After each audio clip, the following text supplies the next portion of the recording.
السلام عليكم ورحمة الله وبركاته. ازيكم عاملين ايه؟ يا رب تكونوا بخير. النهاردة هنعمل مع بعض كده المخلل اللفت بطريقة سهلة جدا عشان اللي عايز يعمل عشان رمضان. هنجيب لفت طبعا موجود كتير في السوق بسعر يعني معقول.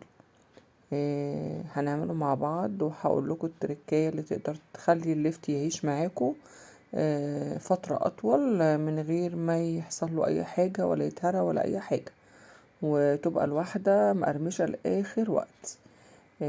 عايزة منكم الأول مرة يخش معايا القناة يعملي لايك واشتراك ويفعل الجرس عشان يوصل لكم كل جديد بإذن الله، وتدعموا القناة معايا.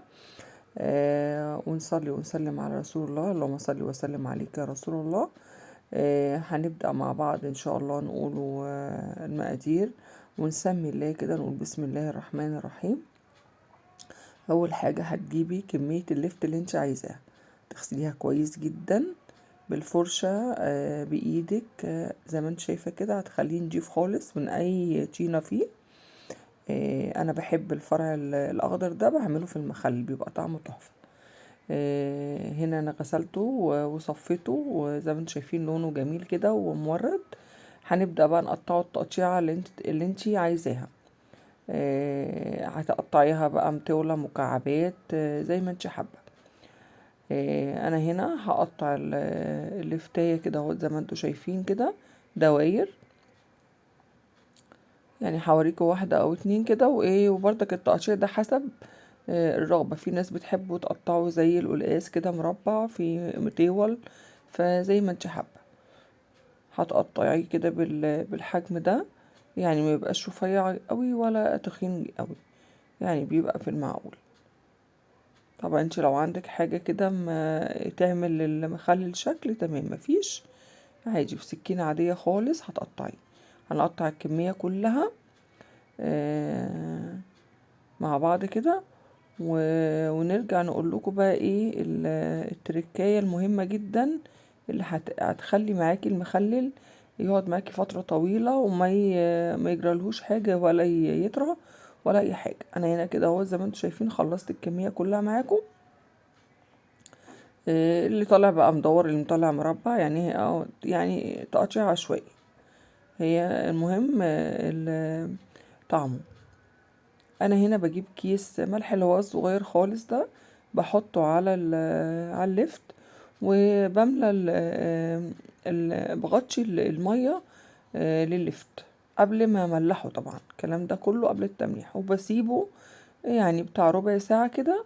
زي ما انتم شايفين كده الميه مغطياه، اسيبه ربع ساعه. دي اهم تركاية في المخلل.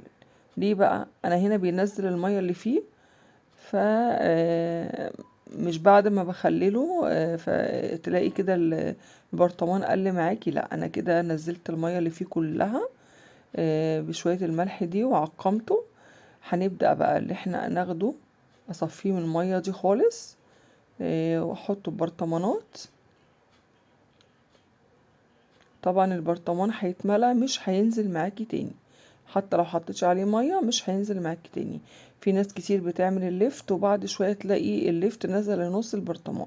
لا، اعملي الطريقه دي، والبرطمان اللي هتعبيه مش هيقل معاكي ولا سنتي واحد. بس طبعا بتضغطش كده زي ما انتم شايفين، بحيث ان انا املى البرطمانات على الاخر. انا كبيت الميه طبعا اللي كان فيها الليفت، وهنعمل تاني ميه للمخلل، ميه معقمه مغليه قبل كده.